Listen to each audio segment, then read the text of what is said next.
What's up, guys? It's J-Rad here. Here's my day 6 update for my Bombarding Clones champion build. This has been the best league start build I've ever used, hands down. I started using Mirror Arrow and Blink Arrow Bombarding Clones late last league. I absolutely fell in love with it, and I knew from that moment that's what I was going to league start this league. Everything's gone absolutely perfectly. Yesterday I was able to take down the Maven and the Elder, get my third Void Stone in. That's a big relief. Hopefully I get some of those T17s soon, but they seem to be very rare. I've ran a ton of T16s with 2 or 3 Void Stones in, and I've yet to see one. So hopefully once I kill Uber Elder, which should be next couple days or so, definitely before the weekend, maybe I can get my hands on those T17s, and I'll be able to update you guys with a new video. Hopefully with some T17 action along with an Uber Eater kill is what I'm hoping for this weekend. So let's get to it. In case you missed the last video, my Atlas tree, I'll just go over that real quick with you. From league start, I grabbed all the adjacent map drop chance nodes just to make sure I could sustain my maps and get through all that really quickly to get my first couple Void Stones in. So I took all those, also these map wheels here on the left and right, and some Curak missions here and here. From there, I grabbed some June, Expedition, and some Abyss. Reason being, Expedition's amazing. In Abyss, I need Ghastly Eye Jewels, the Darkness Enthroned Belt, and Animamu's Gaze, so I've been trying to farm that. Also went into some June because I need those crafts, especially being solo self-found player. I can't just buy them. More Expedition. As I started to finish everything out, this is what I ended up with. I got some bossing, all the Abyss, all the Expedition nodes, and that's pretty much it. I'm really trying hard to get that Animamu's Gaze, and Expedition's amazing. I use ROG to craft everything I need, and Tujin spits out a lot of raw currency for me. For my second skill tree, Atlas tree, sorry. This one's dedicated solely to bossing. So I've taken all the Searing Exarch nodes, all the Eater of Worlds nodes here. I've taken some item quantity and rarity in the middle, Harbingers, Shrines, Scarabs, and just bossing. So that's my bossing tree. That's just for when I want to smash bosses. I also took this new one, Invasive Adversaries, which 10% of your monster packs consist of more difficult and rewarding monsters. That sounded really interesting for me. I'm also going to grab this one next, just to try to maximize my boss drops and just playing around with it, really. For my third Atlas tree, I've dedicated this one to Delirium, Essences, and Harvest. Reason being is I use Essences a lot for crafting, and Harvest does everything for me. If I want to re-roll Elder Fragments, I can do that. If I want to re-roll Shaper Fragments, I can do that. If I want to re-roll Legion Fragments, I can do it. Harvest does it all. If I have a resistance problem, which I do right now, I only have 66 res because I changed a piece of gear last night. I simply go to my Harvest bench and change this code to fire. That takes care of that, and we're done.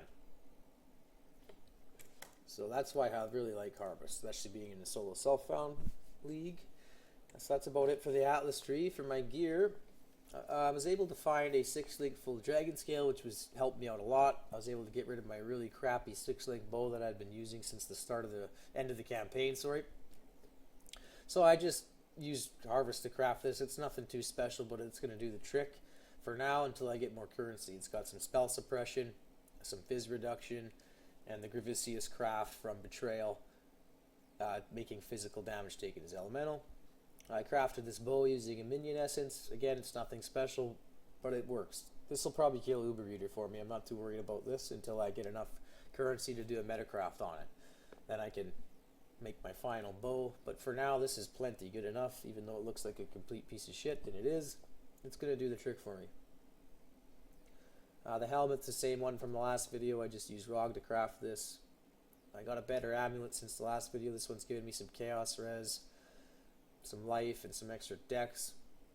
I think I still got the same quiver as well. Just gives me a lot of damage. Life's kind of crappy on it. Still rocking Doage's Damning. I don't know if I'll ever find 3 golden oils. I'm not a big fan of Blight. I might just wear this thing forever. But the idea is to eventually get the amulet from the Sanctum, from Lycia. Not Darkness Enthroned. The Lycia amulet, and put the 3 golden oil crafts on it. What the hell is it called again? darkness and eternal damnation. Sorry guys, brain fart. Eternal damnation is going to go there with 3 golden oils, and I can put a way better ring on.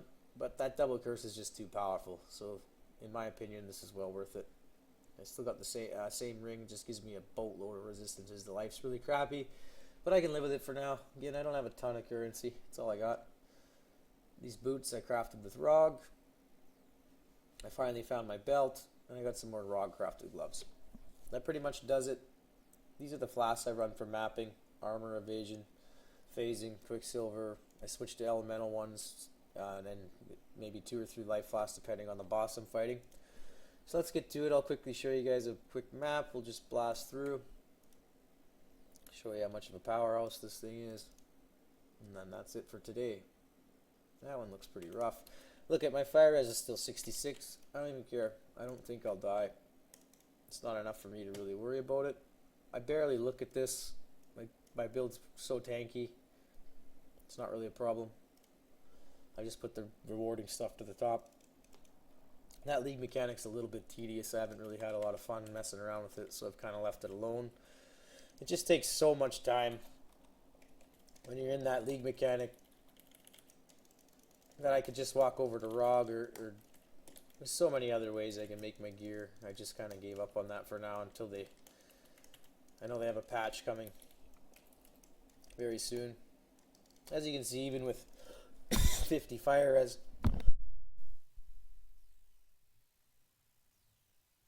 for me, it's not a problem for me.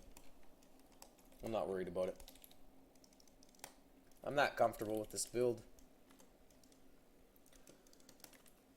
I even add the fizz to fire there. I still don't think I'll die.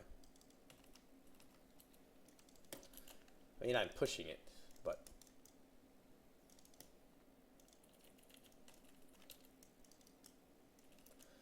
again, it's not the fastest mapper in the world, but it ain't slow, especially when you get used to blinking, keep your aura up,